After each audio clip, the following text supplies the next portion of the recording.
how the mother, she becomes a protector to her. Who I am, your story is your power. I was afraid for my future, because I was not thinking that I would be alive anymore. It's the worst year. So. Welcome back, everyone.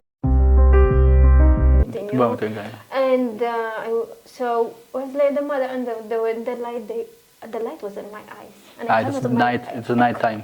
Yeah, I couldn't open my eyes. It was like they come, they took the baby, and they carried me out and take me. It was like, and the baby's still crying. Your baby? I don't have baby. It was the lady, she threw it on me. It's like, what? I don't have baby, Yeah, okay. And the mother, she refused.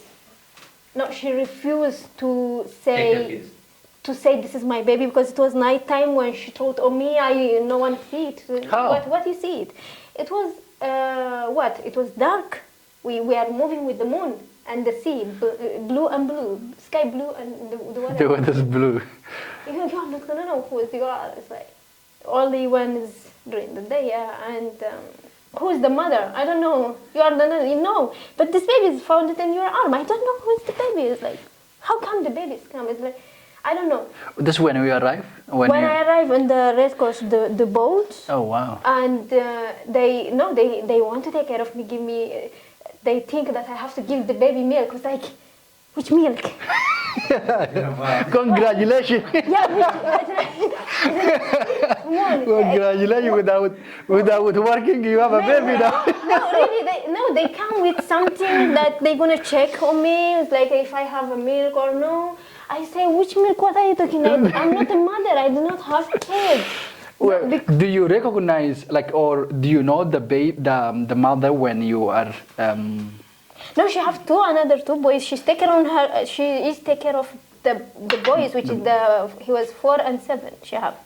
But no, I think it's during the night. The baby was crying, was feeling cold, and hungry, and she just threw it on me, and because I was so sick, I just hugged him, and he was quiet. He feel warm, I think, until the Red Cross they come and when I realized there was a baby on my hand after we actually arrived here, and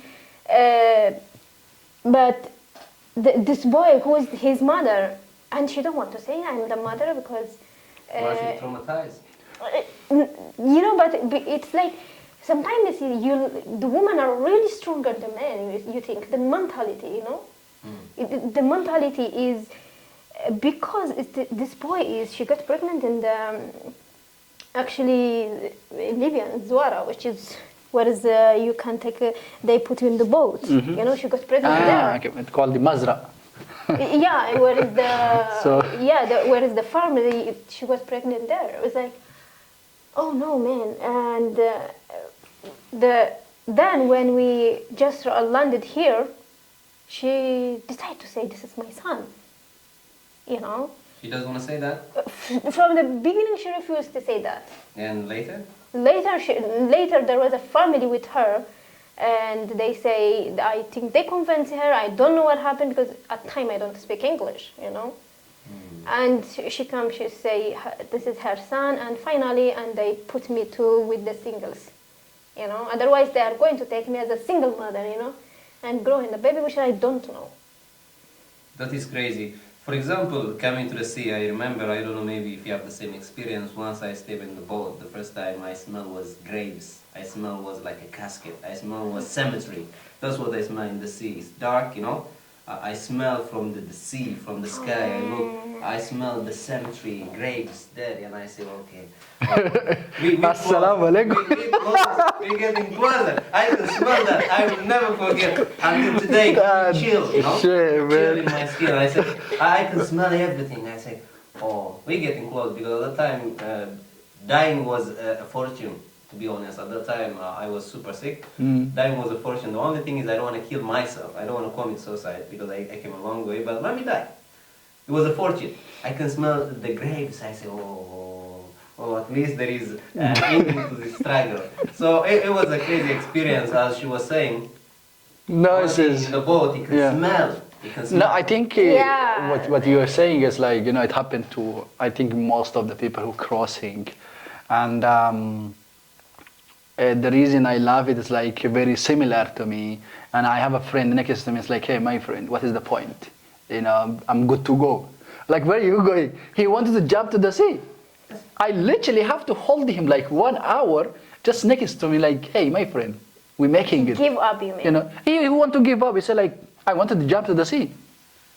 Wow. What's You know, the it's, point of life? Exactly. yeah, what's the point of Yeah, life? It's actually, suffering, so you know? many people, It's they like, give hold on, up, my friend, yeah. we're making it. Hold on. Like, this 1 hour, I just holding him down to next to me. The guy was like, fuck it, I want to jump in. He's mentally broken. Like, you know, so Sometimes just they because can he don't forget see any hope. Sarah, you know? He don't see any hope.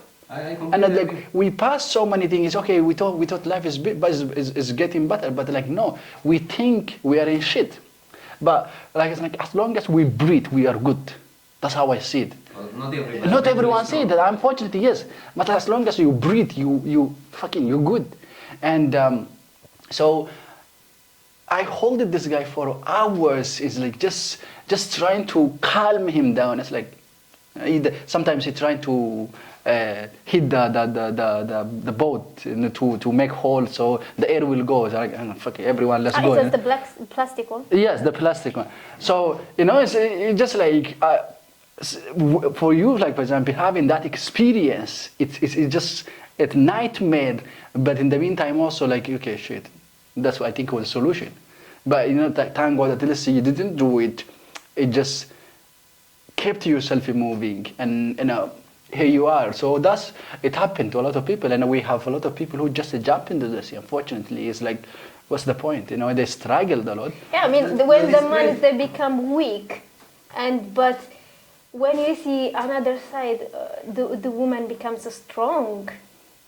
I am The- the- impressed by her. You know, As a woman, how the woman you don't know is where you're strong. going, you have a kid, and that is, I used to think man is mentally strong, but now I realize today being a refugee woman, especially in this journey of human trafficking, to have a baby, and you know, to handle this like it's a piece of cake, for me, I say, this is, you know, woman power. It's That a is woman basic, power, yeah, basic. for sure. That No, is I mean, undiscovered women really power. have really, which is really strong, which I see them, you know, and because no one can handle it. I mean, as you are single person traveling, in the meantime, you cannot, you are giving up, but having someone next to you, which is, oh, for example, if we, ideally, sometimes there is a baby dies in the sea. The mother, she survived. You know, your mentality already was fucked when you are in the prison or when you are in the Sahara, when you are there.